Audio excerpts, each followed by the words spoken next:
Prečo ľúbiš svoju starku alebo starkého? Lebo mi pomáhajú.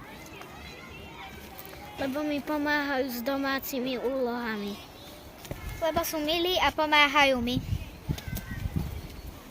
Lebo som mnou pečú koláče. Lebo sa so mnou hrajú. Za všetko. Lebo mi dovolili strieľať z pištole. Lebo mi všetko dovolia. Lebo mi viac lega kúpujú Minecraft.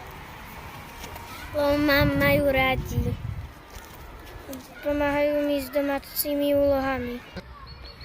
Čo rada alebo rád robíš so svojimi starými rodičmi? Rám sa, človeče, nehnevaj sa. Ja rád so starkou pečiem koláče a so starkým vyrábam z dreva. Rád so starkou varím.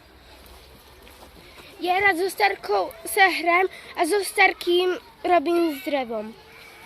Ja s dedom a so starkou rád chodím na výlety. Rád hrám karty so starkým.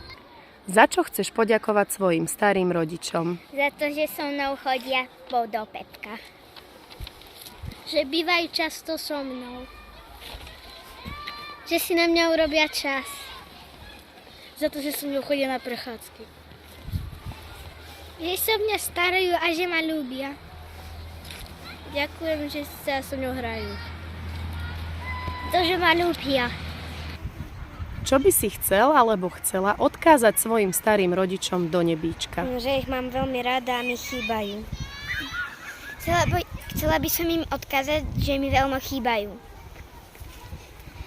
Ja by som im chcela odkázať, že tiež mi veľmi chýbajú a že by som chcela s nimi už konečne bývať. Na nimi mi záleží, aby sa vrátili naspäť. Mne chýbajú a je mi za nimi smutno. Sama by som naspäť vrátila, aby som sa s nimi mohol hrať. Je mi za nimi smutno, že chce, aby sa znovu vrátili na zem.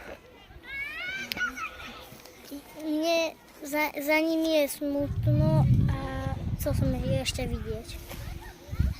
Je za nimi smutno, chcela by som ísť za nimi. Je mi strašne smutno za nimi a mám ich veľmi rada.